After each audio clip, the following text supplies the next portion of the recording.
अस्सलामुअलैकुम। आज हम बनाने जा रहे हैं बिहार की बहुत ही फेमस मटन करी की रेसिपी, जो कि बहुत ही टेस्टी बन के तैयार होती है और ये बिहारी स्टाइल हम बनाएंगे। तो आप एक बार ज़रूर से इस बिहारी स्टाइल मटन करी को ट्राई करें। बनाने में बहुत इजी है, झटपट से हम इसे कुकर में बनाएंगे। तो आइए चलिए इसे बनाना शुरू करते हैं। तो यहाँ पे हमने 700 ग्राम मटन ले लिया है। मटन को बिल्कुल अच्छे से हमने वॉश कर लिया है। वॉश करके इसके पानी को बिल्कुल अच्छे से ड्रेन कर देना है। बिल्कुल अच्छे से जब पानी इसका ख़त्म हो जाएगा और ये एकदम सूखा हो जाएगा तो हम इसे मैरिनेट करेंगे। तो आइए चलिए इसे मैरिनेट करते हैं। तो इसके लिए हाफ़ टी स्पून के करीब हम इसमें नमक डालेंगे और हाफ़ टी स्पून हम इसमें हल्दी डालेंगे और 1 टेबल स्पून के करीब हम इसमें सरसों का तेल डालेंगे, क्योंकि बिहारी मटन है तो ये सरसों के तेल में ही बनेगा। अब इन सब चीज़ों को हमें बिल्कुल अच्छे से मिक्स कर देना है मटन के साथ। तेल और हल्दी और नमक जो हमने डाला है, इस तरीके से जब आप इसे 10 से 15 मिनट के लिए कम से कम मटन को मैरिनेट करके छोड़ेंगे तो मटन में जो एक स्मेल होती है वो स्मेल नहीं रहेगी। तो इसलिए आप ज़रूर से इसे हल्दी, नमक और सरसों के तेल से मैरिनेट करके कम से कम 10 से 15 मिनट के लिए छोड़ दें मैरिनेट होने के लिए। तो हम कुकर में बनाएंगे झटपट से मटन। तो इसके लिए हमने यहाँ पे कुकर ले लिया है, उसमें हमने 3 टेबल स्पून के करीब भर के सरसों का तेल डाला है। सरसों के तेल में ही ये मटन बनेगा और तेल को बिल्कुल अच्छे से गर्म होने देंगे। जब तेल अच्छे से गर्म हो गया है तो इसमें हम कुछ खड़े मसाले डालेंगे। 1 टीस्पून के करीब काली मिर्च, 3 बड़ी इलायची, 1 टुकड़ा दालचीनी का, 2 तेज़पत्ता और 3 हमने यहाँ पे सूखी वाली लाल मिर्च ली है। लाल मिर्च को आप हल्का सा कट लगा दें, क्योंकि तेल में जाने के बाद ये क्रैक करती है। तो इस तरीके से आप इसमें हल्का सा कट लगा के डालें। सारे खड़े मसाले को अच्छे से हम क्रैक होने देंगे। उसके बाद हम इसमें प्याज डालेंगे। तो प्याज यहाँ पे हमने मीडियम साइज़ का प्याज था तो 5 लिया है।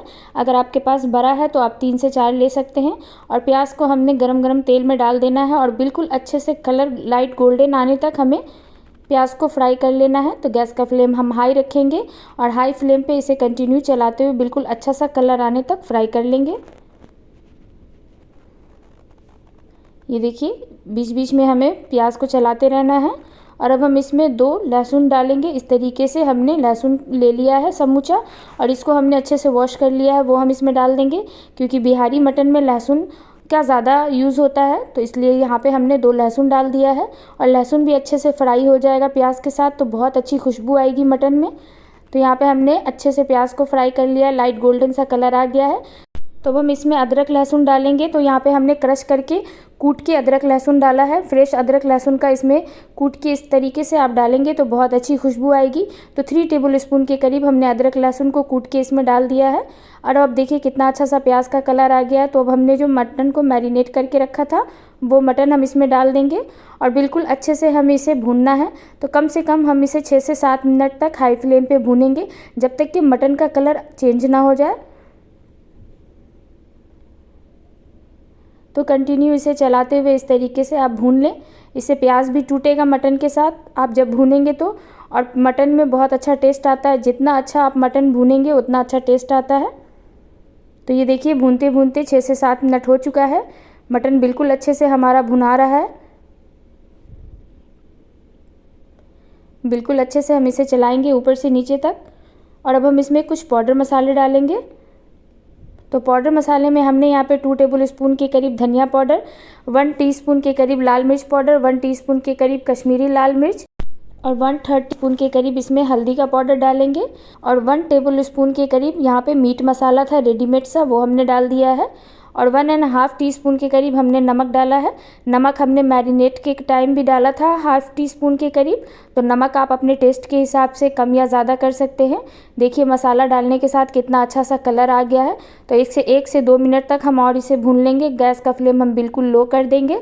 और ये देखिए 1 से 2 मिनट तक हमने मसाले को मटन के साथ अच्छे से भून लिया है और तेल भी अलग होने लगा है। तो बिल्कुल अच्छे से मटन हमारा भुन चुका है। तो अब हम इसमें पानी डालेंगे और पानी डाल के हम इसे पकाएंगे। तो हम इसमें इतना पानी डालेंगे कि मटन की पीसेस अच्छे से डिप हो जाएं। तो यहाँ पे हमने 1 गिलास के करीब पानी डाल दिया है और अब हम कुकर में बना रहे हैं तो ये झटपट से बन के तैयार होगा। तो इसलिए हमने यहाँ पे 1 गिलास के करीब पानी डाल दिया और अच्छे से हम इसे मिक्स कर देंगे। और यहाँ पे हम 1 टीस्पून के करीब गरम मसाला डालेंगे, इसे भी हम अच्छे से मिक्स कर देंगे। और अब हम गैस का फ्लेम हाई करेंगे और इसे अच्छे से हम बंद करके 3 से 4 सीटी आने तक पकने देंगे। 3 से 4 सीटी आ जाएगा तो अब हम गैस का फ्लेम बंद कर देंगे और कुकर को खुद से ठंडा होने देंगे। इसका जब देखिए गैस इस तरीके से निकल जाएगा तब हम इसे खोल के देखते हैं। ये देखिए कितना शानदार सा मटन बन के तैयार हो चुका है। एक बार हम मटन को चेक कर लेंगे तो ये देखिए मटन हमारा बिल्कुल अच्छे से पक चुका है। अगर आपका मटन नहीं पका है तो आप 1 सीटी और दिला सकते हैं, पर हमने यहाँ पे 3 सीटी दिला के खुद से इसे ठंडा होने दिया था, तो मटन हमारा बिल्कुल तैयार हो चुका है। और ये देखिए कितनी शानदार सी ग्रेवी के साथ झटपट से ये मटन करी बन के तैयार हो चुका है। बिल्कुल ईजी वे में बिना दही बिना टमाटर के झटपट से आप इस मटन करी को बनाएं घर में। बिहारी स्टाइल मटन करी बहुत ही टेस्टी लगती है खाने में। आप इसे गर्मा गर्म चावल के साथ सर्व करें, बहुत ही टेस्टी लगेगा।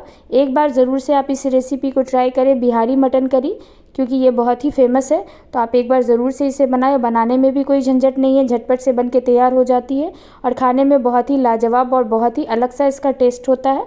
तो एक बार आप ज़रूर से ट्राई करें। और अगर आपको मेरी बनाई हुई ये रेसिपी थोड़ी सी भी अच्छी लगी हो तो प्लीज़ मेरे चैनल को लाइक करें, सब्सक्राइब करें और मुझे कमेंट करें और अपना फीडबैक दें। Thank you.